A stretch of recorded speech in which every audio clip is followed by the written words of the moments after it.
All right, everyone. I'm going to. All right, everyone. I'm going to walk you through how to do in-text citations in this video, and we have a visual resource that you can follow along with on the library website. So, our library website has these tabs at the top, and right over here we have a citation help section. And this in-text citation guide will walk you through examples of different ways that you can cite evidence from a piece of text in a piece of your writing. You'll refer to it at the bottom in a works cited page, but within the text, we will know that it comes from the source that you're going to cite lower in the paper. So this comes from a book, one of Mr. Steer's favorites, called Breaking Stalin's Nose by Eugene Yelchin.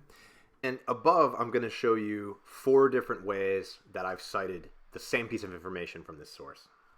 The first way that you can do an in-text citation is to mention a specific scenario from the source, but in your own words.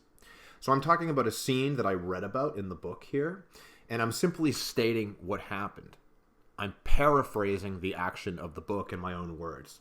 Sasha is cornered by Vovka, and Vovka calls him Amerikanets. Yelchin, page 79. So I'm adding in the author of the source's last name in the page on which it appeared, inside parentheses, separated by a comma, and then the ending punctuation of the sentence comes at the very end of all that stuff. Sometimes, as writers, we can take different creative approaches to how we want to craft our sentences. So maybe you want to mention that specific scenario, but you're going to use the page number in the sentence. So here I've added that little clause that says, on page 79, Sasha is cornered and called an Amerikanets. Because I've mentioned 79, I do not need to include that in the in-text citation at the end. I just have to simply put who wrote the information, Yelchin.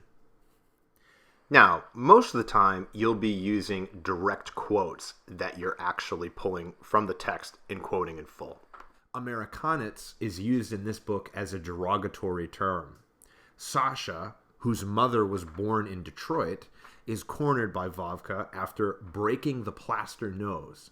And Vovka, who knows he broke it off, tells him, forget about the pioneers, Amerikanets. So here, this is directly taken from the book. So I've got a very similar scenario to my first one, but I'm just including author's last name in the page on which it appears. Finally, sometimes you'll want to quote the source directly like I did in the last segment, but you'll do it at length. If you're ever quoting, for example, multiple different people talking in a book, or several lines where it just makes more sense to block it out as its own quote, I would highly recommend that you use it like this in a paragraph. As you can see, my paragraph starts here and it continues all the way down, and this line here where I start writing again isn't indented.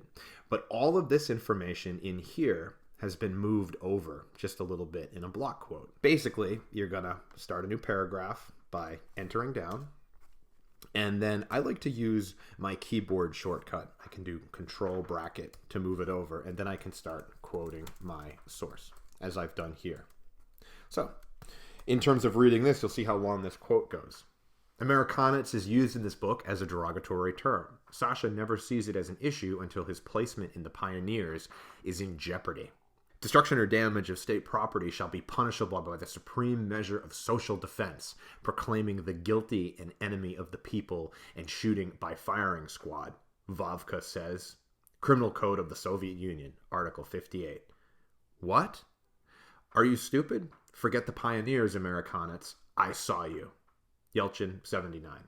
So, as you can see, I've expanded upon this whole section that I was quoting for just a little bit in the top example here. Now I've expanded it to include speaking by the other character. And you would do that as what's called a block quote. Then I continue my point to illuminate why I chose that as evidence from the book. A couple of other ideas that I've added here too. One is, you'll notice that Vovka appears here in brackets. This is for clarity of the reader. In the actual text, it just refers to vodka by the pronoun that Eugene Yelchin writes him as, he. So if this just said, he says, it would be unclear to my reader of the paragraph that I was referring to Vavka, because I've mentioned Sasha in my own words up here. So sometimes replacing pronouns is a very good way to use brackets for clarity. Again, the book says he, but for this quote, I want to explain who's talking. Another thing I've done is use ellipses, these 3 dots right here. There's a lot of information that Vavka provides in his attack here on the protagonist of this book, Sasha. But I just really wanted to get to the point of what he was saying.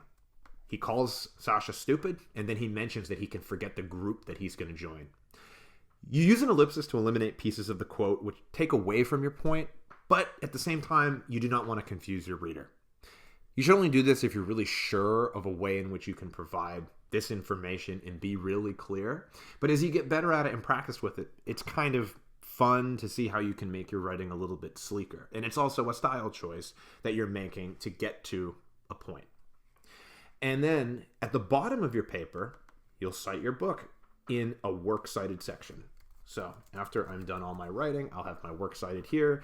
And of course, I'll have Yelchin, so that as I'm reading, people will be able to refer to the bottom of my sources to see, okay, that's coming from Breaking Stalin's Nose.